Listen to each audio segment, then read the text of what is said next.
Children, and I wish you all a very happy new year. So children, we have stepped into once again the new opportunities are open in this year, so everybody has to work hard and to achieve their goals. So I wish you all very best of luck so that you could do the best you want, which you were not able to achieve in the last year, you can achieve this year.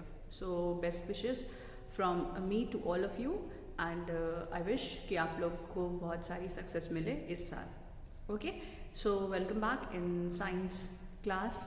I am here with another video from the chapter acids bases and salts, and this is the chapter of your class 10th science NCERT book. So children, we were already discussing the lesson, and today I am going to tell you about, so in this chapter we have discussed about the acids, bases, and we have also discussed about the indicators, which are of two types, that is natural indicator and the synthetic indicator. So natural indicator is something which is found in the nature, and we are using it for finding out what kind of indicator is this. I mean, how this is going to tell us that what kind of substance is it. That is either it is acidic substance or it is a basic substance. Okay. Then we'll be discussing about, we have discussed about the different types of bases, which could be it could be strong base, it could be weak base, and again it is reacting differently among the different types of indicators. Okay, and we've also seen about the chemical properties of these acids, which are going to acids and bases, like how they are going to react with different components to give rise to various products. Okay, after that we were discussing about what all bases and acids have in common.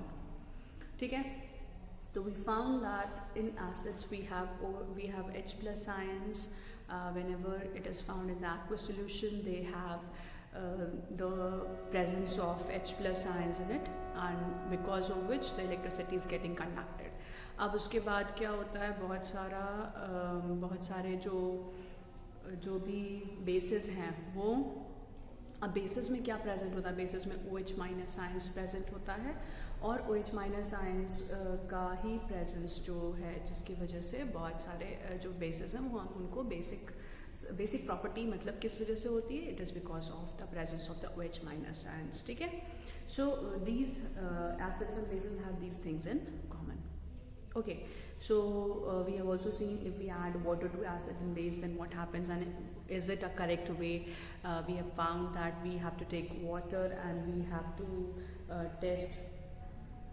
We have seen the dilution exactly. Okay, so dilution of acids and dilution of bases. Now children, we have to discuss more about this topic, that is about the indicators. ठीक है, क्योंकि हमने acids को देखा था कि acids और basis में जब भी हम डाइल्यूट कर रहे थे तो उनमें H plus ions OH minus ions release हो रहे थे. अब इनका क्या रोल है. So we were discussing about how strong are acids और basic solution. So will be continuing with it, that is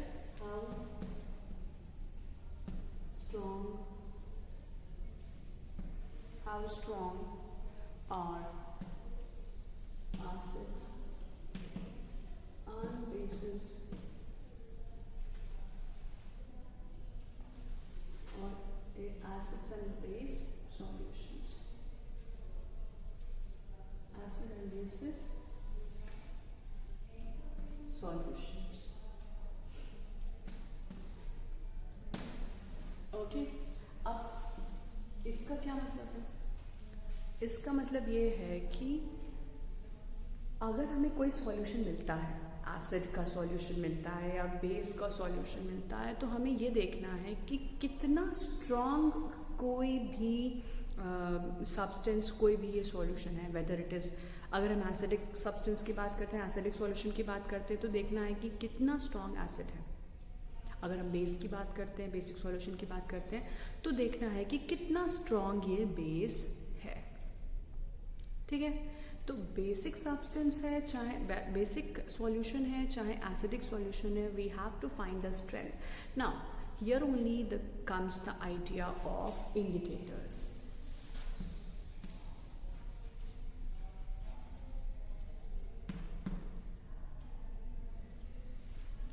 ठीक है, we have to see about indicator.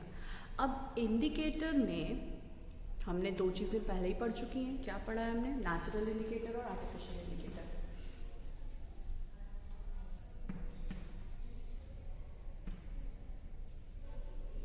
Natural indicator and man made indicator. ठीक है, तो natural indicator की अगर हम बात करते हैं तो हमने उसमें लिटमस सॉल्यूशन देखा था, हिबिस्कस का एक्सट्रैक्ट हम जानते हैं, टर्मरिक है, क्लोव ऑयल है. Even olfactory indicators are also present. So 3 types of indicators we have already seen. We have seen this natural indicator, we have seen the artificial indicator and also the olfactory indicators. ये एक नया type का indicator था जो अपनी smell change कर देता है जब भी एसिडिक या बेसिक सॉल्यूशन के साथ मिक्स होता है. ठीक है, अब और बताएं कि अब इसमें हमें और यहाँ पर हम कैसे रिलेट करेंगे. इंडिकेटर और एक तरीके का है जिसमें कि बहुत सारे इंडिकेटर्स का जो मिक्सचर है. Okay, so it is a mixture of many indicators to give a wider range, and this wider range is calculated by one value which is known as pH value. ठीक है, this is known as pH value. अब pH value क्या है? PH कैसे हम calculate करते हैं? PH is always calculated by using universal indicator. So we will be talking about your universal indicator. Universal indicator. Now what is this universal indicator? Universal indicator is a mixture of dye. It is a mixture of various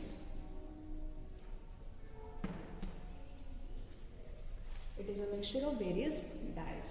अब ये mixture of various dies अगर है तो इसमें कौन कौन से dies mix हैं? इसमें हम acid base indicators, different types के एसिड बेसिक इंडिकेटर्स का हम मिक्सचर देख सकते हैं जिसकी वजह से हम स्ट्रेंथ को फाइंड आउट करते हैं. अब यहाँ पर और क्या चीज़ इन्वॉल्व है जिसकी वजह से हमें एग्जैक्ट वैल्यू मालूम चल जाती है कि कौन सा एसिड बहुत स्ट्रॉन्ग है, कौन सा एसिड बहुत वीक है.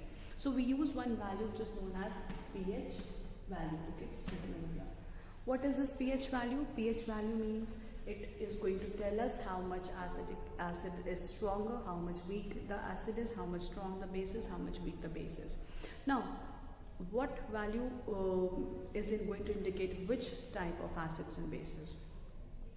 So children, it is in this we know that how acid-base indicators can be used to distinguish between acids and bases. We have also learned about in the previous section about dilutions of acid. ठीक है, dilution से हम strength को decrease करते हैं, concentration को decrease करते हैं. यही लॉजिक होता है किसी भी जगह में किसी भी एसिड या बेस को डाइल्यूट करने का.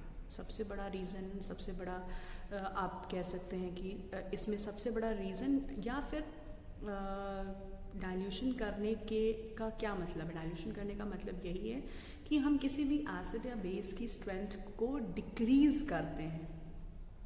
डाइल्यूशन में हमेशा हम वाटर ऐड करते हैं, मतलब addition of the substance, solution का जो वॉल्यूम है वो बढ़ जाता है. ठीक है, अब अगर सॉल्यूशन का वॉल्यूम बढ़ रहा है तो जो भी सॉल्यूशन हम यूज़ कर रहे थे इनिशियली, एसिड लेंगे चाहे बेस लेंगे, उसकी स्ट्रेंथ कम हो रही है. क्योंकि अगर आप ऐसे भी सोच लेते हैं, if you are going to make lemonade and if you are going to add if you are adding 1 or 2 glasses of water more in that lemonade, what would happen to the taste? It is not going to taste you much sour, or it is not going to taste even the sugar would also come down. ठीक है, तो test कम हो जाता है, test decrease हो जाता है. इसी का मतलब होता है डाइल्यूशन. डाइल्यूशन करने का मतलब यही होता है कि जब भी हम डाइल्यूशन की बात कर रहे हैं तो डाइल्यूशन में हमेशा जो नंबर्स हैं वो डिक्रीज, उसके जो कॉन्सेंट्रेशन है वो डिक्रीज करती जाती है.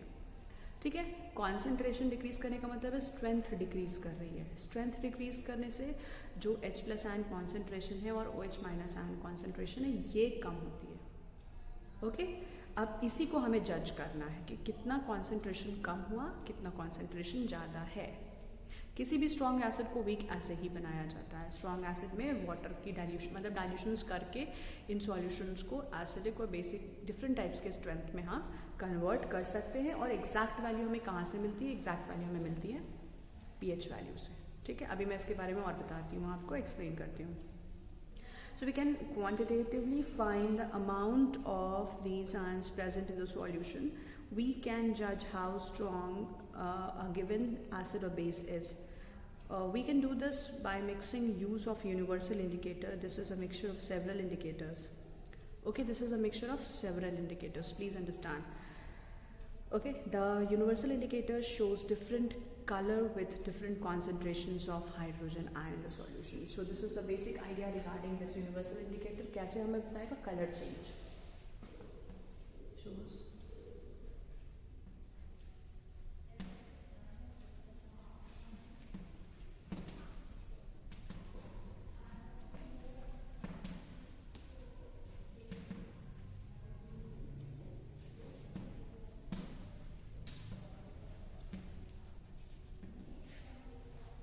color change is shown with different strength of acid. Different strength of acid का मतलब है H plus ion concentration से.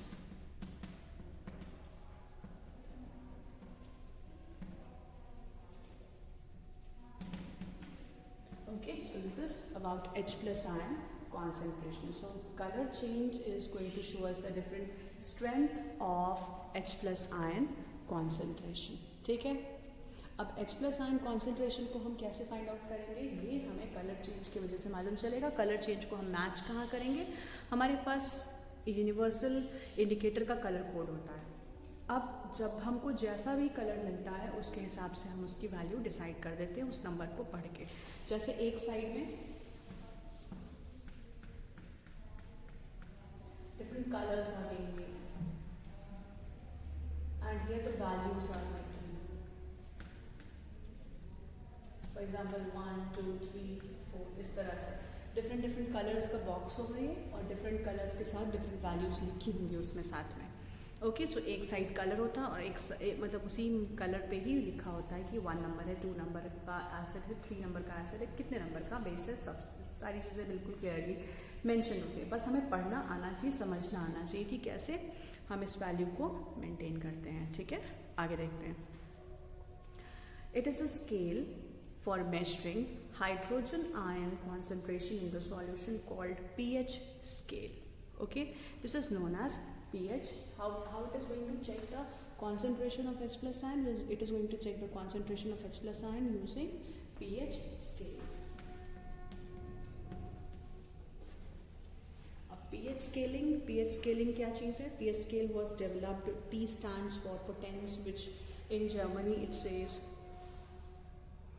So children, in pH, it says P stands for potence in Germany. In German, it is known as the meaning of the word potence means it is the potential. It is the meaning means it is power.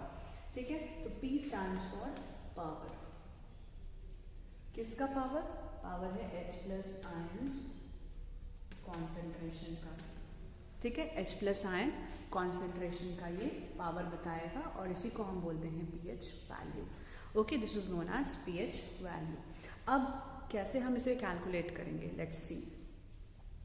On the pH scale we have to measure the pH generally starting from 0, that is very acidic, and it moves till 14, which is very alkaline. And alkaline means it is the base which is being added with water, और हम bases को हम strength में ऐसे ही you can say that we can measure the strength of bases using the pH value of higher value. ठीक है, अब कैसे हम इंडिकेट कर रहे हैं? लेट अस सी। pH स्केलिंग होती कैसे?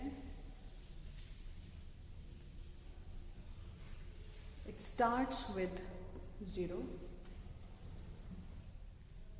and it ends with 14. ठीक है, it tells very acidic and this is very alkaline.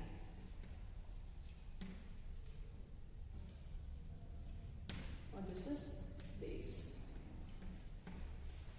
Okay, so we have values starting from 0 till 14, and we can find out the strength of acids and bases using this pH value, which is known as potence hydrogen. Okay, so here 0 means it is very acidic and 14 means it is very alkaline. pH should be thought of simply as the number which indicates acidic and basic nature of a solution. Higher the hydronium ion concentration, lower is the pH. Higher the hydronium ion concentration, lower is the pH.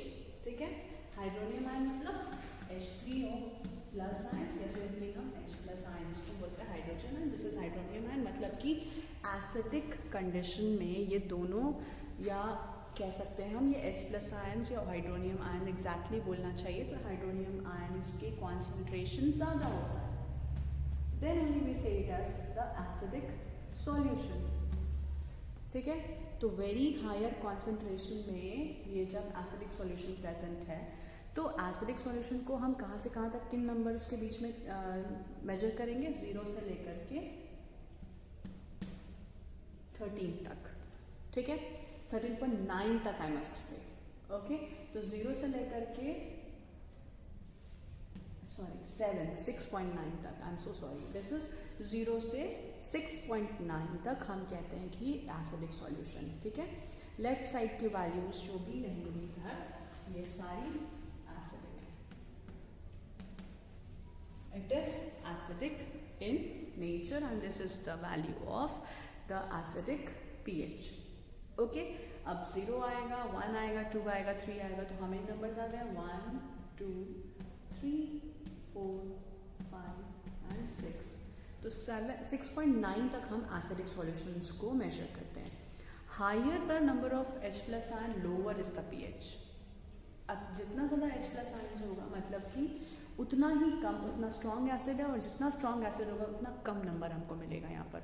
मतलब कि 0 1 2 बहुत strong acids हैं, फिर हम जैसे जैसे number बढ़ता जाता है 3 4 5 6, ये ज़्यादा एसिडिक सॉल्यूशन, ये कम एसिडिक सॉल्यूशन है, मतलब वीक एसिड्स हैं. तो इधर वीक एसिड, इधर स्ट्रॉन्ग एसिड. ये तो मैंने लिखा हुआ है, very very acidic in nature, strong acids.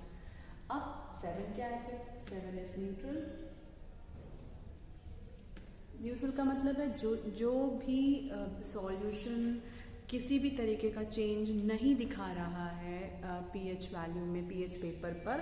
तो पीएच पेपर का मतलब है एक जैसे लिटमस पेपर होता है वैसी स्ट्रिप्स होती हैं पेपर की, और उनको हम पीएच पेपर क्यों बोलते हैं? क्योंकि this helps in finding out the pH values. Okay, so it helps in finding out the pH values because paper का कलर चेंज हो जाता है जब हम pH वैल्यू को यूज़ करते हैं. जब भी हम pH वैल्यू का यूज़ करते हैं या हम pH वैल्यू को फाइंड आउट करते हैं. कैसे फाइंड आउट करेंगे? सॉल्यूशन को हम उस pH पेपर पे डाल देते हैं और फिर वो कलर चेंज शो करता है. जैसे जैसे कलर चेंज शो करता है वैसा हम उसका कलर कोड से मैच करके and we can tell the value of the particular solution. Now 7 is neutral. अब न्यूट्रल का मतलब है कि कोई भी कलर चेंज नहीं होगा उस पीएच पेपर पे, जैसा था पहले वैसा ही रहेगा. तो इसका मतलब है कि ये न्यूट्रल सॉल्यूशन है, जैसे डिस्टिल्ड वाटर. अभी मैं डिस्कस करती हूँ कि कौन कौन से एग्जांपल्स आएंगे इसमें. Then the next is 8 9 10 11 12 13 and 14. ठीक है, अब higher the value of OH minus ion, OH minus ion की जितनी ज़्यादा वैल्यू होगी उतना ही ज़्यादा pH भी होगा, उतना ही स्ट्रॉन्गर बेस होगा. जितनी हाईएस्ट वैल्यू मिलेगी हमें pH की, उतना OH माइनस आयन कॉन्सेंट्रेशन ज़्यादा होगा और ज़्यादा अमाउंट में हमें एसिड मिलेगा. तो ये होता है वीक बेस है. उसके बाद 13-14 वाले बहुत बेसिक होते हैं, मतलब वेरी अल्कलाइन इन नेचर है. जितना OH माइनस आयन कॉन्सेंट्रेशन ज़्यादा होगा, higher the concentration of OH minus ion, higher is the pH of the basic solution. Even हम basic solution की जगह हम alkaline solution का use कर सकते हैं. ठीक है. Then a scale for measuring the hydrogen ion concentration in a solution is known as pH scale. This is what is about pH scale. And which was developed by showing the value from 0 to 14. pH should simply be the number of the acidic and basic in nature of the solution. Higher the hydronium ion concentration, lower is the pH value, मतलब वो acidic है. And higher the OH minus ion value of OH minus ions, it is going to tell us the alkaline solution. Okay, the pH of neutral solution is 7. The value is less than 7 on the pH scale represents the acidic solution. As the pH increases from 7 to 14, it represents the increase in OH minus ion concentration of the solution, and this increases the strength of alkali. So generally, a paper which is impregnated with the universal indicator is used for measuring pH and using the scale, and this is known as pH scale, which consists of the number from 0 till 14. 7 is the neutral solution. अब acidic में हम very acidic solution में हम hydrochloric acid में जितने भी mineral acid है इनका pH 1 या 2 आएगा, 0 आएगा, ठीक है, क्योंकि बहुत हाईली कॉन्सेंट्रेटेड होते हैं और बहुत ज़्यादा H+ आयन कॉन्सेंट्रेशन प्रेजेंट है. Okay, and we can move with weak acids. Weak acids में नेचुरल एसिड्स आ सकते हैं, जैसे कि एसिटिक एसिड आ सकता है. ओके, तो यहाँ पर एसिटिक एसिड हो सकता है या कोई भी ऑर्गेनिक एसिड हो सकता है, उसका भी वीकर पीएच होता है. देन नेक्स्ट इज 8 से 14 तक अगर हम चलते हैं तो बेस में जो NaOH है इनका सॉल्यूशन का जो pH आएगा वो बहुत हायर आएगा, 14-13 के आसपास आएगा. So this means that OH minus ions are more which is highly alkaline in nature. Greater the value, greater is OH minus ion concentration. Okay, अब डिफरेंट कलर्स होते हैं. अब कलर कौन कौन से होते हैं? जब 7 का जो कलर है, 7 का कलर होता है ग्रीन, ठीक है, 7 का कलर क्या है? Green.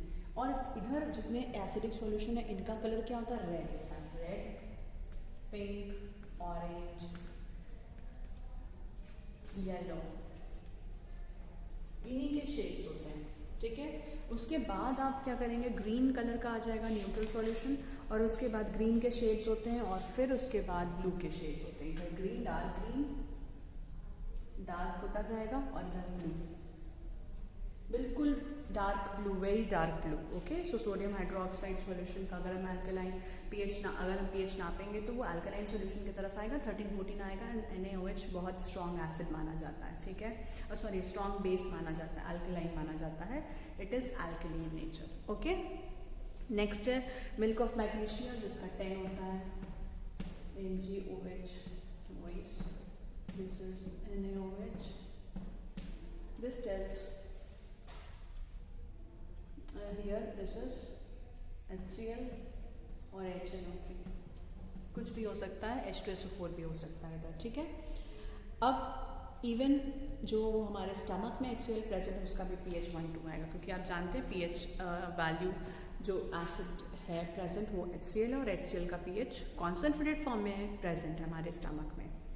Okay, so the strength of acids and bases depends upon the number of H+ ions and OH minus ions which are being produced respectively. Bases हमेशा OH minus ion produce करेंगे और acids हमेशा H+ ions को produce करते हैं.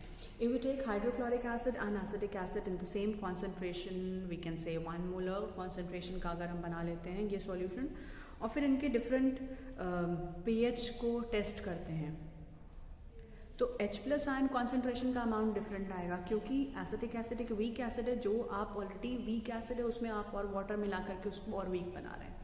लेकिन अगर HCl की हम बात करते हैं तो HCl एक स्ट्रॉन्ग एसिड है, जो स्ट्रॉन्ग एसिड होने की वजह से अगर उसमें अगर आप पानी डालते हैं तो उसका जो डाइल्यूशन होगा वो तब भी स्ट्रॉन्ग कहलाएगा, ठीक है, as compare to acetic acid. I think I am making you all understand that what does exactly the concentration word means. Concentration will tell you only about the H+ ion.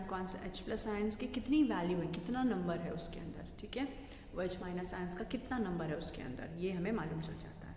अब हमें देखना है कि इस pH का अगर मोर H+ ion concentration है तब क्या प्रेजेंट होगा, तब कौन सा कलर शो करेगा.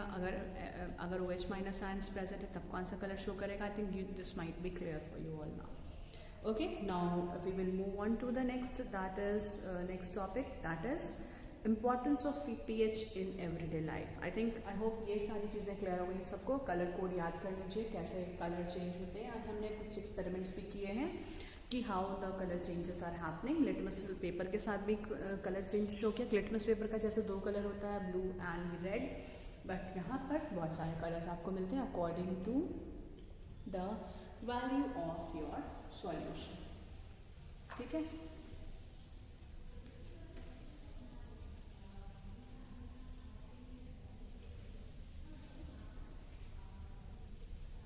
so now we move on to the next topic, that is importance of pH in everyday life.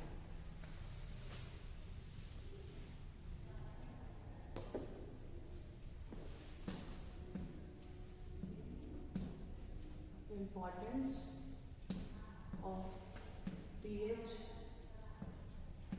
in everyday life.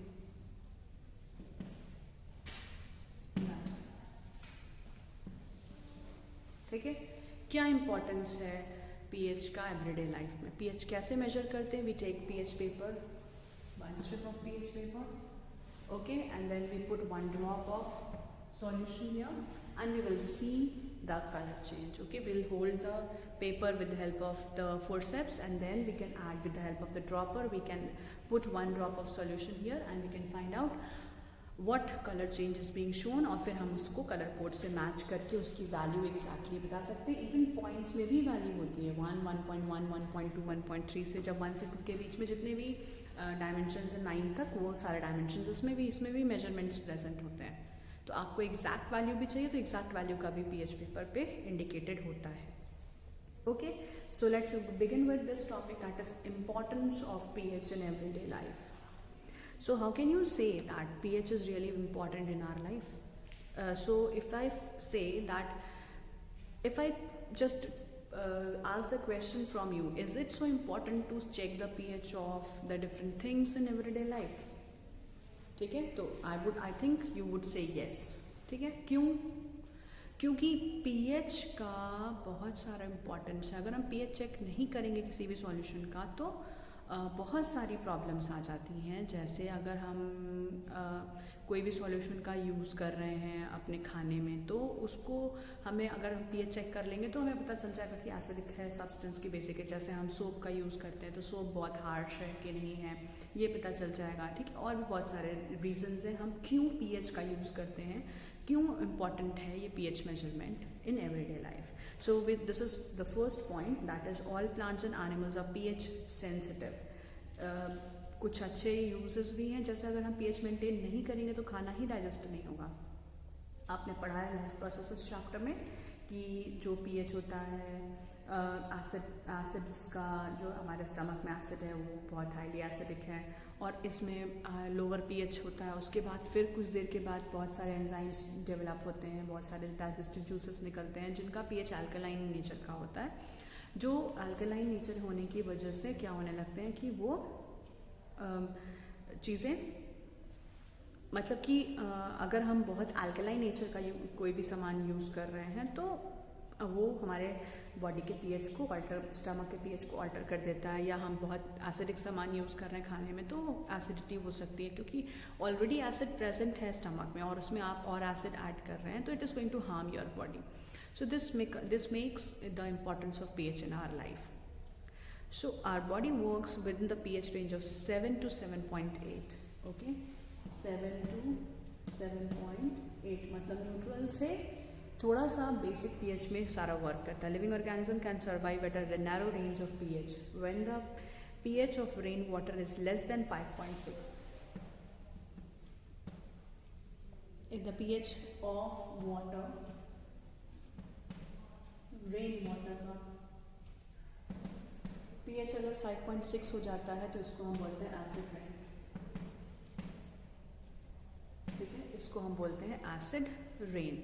अब एसिड रेन जब अगर हो रही है तो इसका मतलब है कि pH बहुत कम हो जाएगा. And when it is flowing in the rivers, it is flowing in the agricultural fields, it is going to tell us about the pH. It is going to alter the pH of the river water. It is going to alter the pH of the different places. And it could also it is going to, I mean, the animals and the plants living inside the water could also get altered. The life becomes altered. the survival of aquatic animals becomes difficult. ठीक है, कुछ planets पे acids present हैं. I must tell you that atmosphere of Venus is made up of thick white and yellowish clouds due to sulfuric acids. ठीक है, acidic clouds present हैं Venus पर, and this is because of sulfuric acids. इसीलिए क्या आप सोच सकते हैं कि लाइफ पॉसिबल है वीनस पर जाने के बाद में, क्या लाइफ पॉसिबल होगी? सो it is not possible because it contains, the environment contains, the atmosphere is so acidic in nature, it contains acid in its environment, और बहुत एसिडिक क्लाउड्स हैं जो येलो कलर के हैं और जिसमें कि सल्फ्यूरिक एसिड होने की वजह से हम उसका यूटिलाइजेशन उस इन्वायरमेंट का नहीं कर सकते हैं. ठीक है. Then next is what is the pH of the soil in your backyards? Soil का pH क्यों नापते हैं हम? Okay, अब यहाँ पे पहला इंपॉर्टेंस हमने देखा for plants and animals.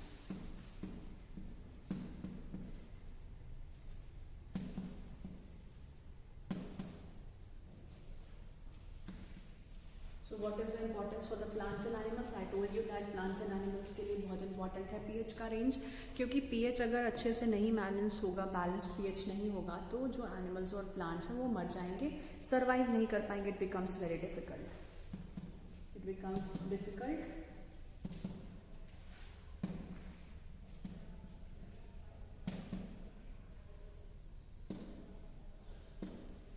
For the survival. Children, this was all about the values, how to see the importance of pH in everyday life.